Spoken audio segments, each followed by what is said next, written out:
पिछले 8 महीनों से इजराइल और हमास के बीच लगातार युद्ध जारी है, लेकिन बीते रविवार 26 मई को हमास ने एक बार फिर इजराइल पर बड़ा हमला कर दिया।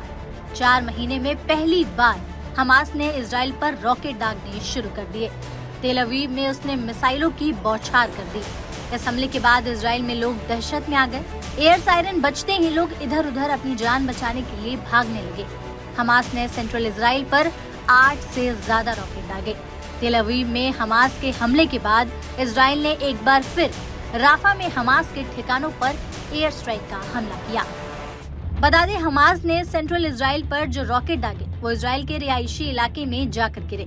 तेल अवीव के कई घरों से धुआं उठता दिखने लगा तो लोग अपनी जान बचाने के लिए बंकरों में छिपने के लिए भागने लगे। हमास के मिसाइल हमले में इजराइल में कई घरों को नुकसान पहुंचा, जिसके बाद इजराइल में हाई अलर्ट कर दिया गया। इजरायली हमले में 30 से ज्यादा लोगों की मौत हो गई। बताया जा रहा है कि इसमें ज्यादातर बच्चे और महिलाएं शामिल हैं। बता दें, हमास ने राफा बॉर्डर से सेंट्रल और उत्तरी गाजा में एंटी टैंक गाइडेड मिसाइल से अटैक किया। वहीं हमास के इस अटैक के कुछ ही घंटे बाद इजराइल ने इसका जबरदस्त पलटवार किया। इजराइल ने जवाब में एयर स्ट्राइक की और गाजा में ताबड़तोड़ बमबारी की। इस हमले से राफा में हमास का लॉन्चिंग पैड पूरी तरह से तबाह हो गया।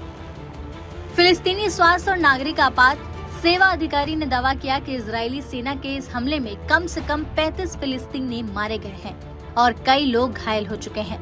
गाजा के स्वास्थ्य मंत्रालय ने कहा कि मृतकों में ज्यादातर महिलाएं और बच्चे शामिल हैं, साथ ही दर्जनों लोग घायल हुए हैं।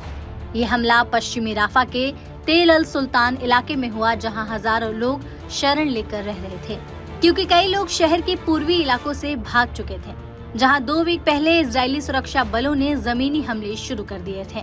वहीं इजरायल रक्षा बल के प्रवक्ता ने एक बयान में कहा कि गाजा में 2 इजरायली सैनिकों की मौत हो गई है। बता दें, इजरायल और हमास के बीच 7 अक्टूबर 2023 से शुरू हुआ ये युद्ध आज तक जारी है। जंग को अब 234 दिन से ज्यादा का समय हो गया है और ये कब तक चलेगा ये कहना भी मुश्किल है।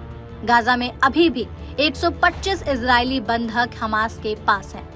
कुल 132 थे, लेकिन 2 अलग अलग जगह से 7 शवों को आईडीएफ द्वारा बरामद किया जा चुका है। इजरायली फोर्स किसी भी हालत में बाकी बचे बंधकों को वापस लाने की कोशिश कर रही है। इजराइल और हमास के बीच कई महीनों से जारी जंग दिन ब दिन और उग्र होते जा रहा है। हमास का खात्मा करने के लिए इजरायली सेना लगातार हवाई और जमीनी हमले शुरू कर चुकी है। गाजा के स्वास्थ्य मंत्रालय के अनुसार इजराइल और हमास के बीच युद्ध में लगभग 36,000 फिलिस्तीनी अब तक मारे जा चुके हैं। गाजा के 2.3 मिलियन लोगों में से लगभग 80% लोग अपने घरों से भाग चुके हैं। वहां भूखमरी बढ़ते जा रही है और संयुक्त राष्ट्र के अधिकारियों का कहना है कि क्षेत्र के कुछ हिस्सों में अकाल भी पड़ चुका है।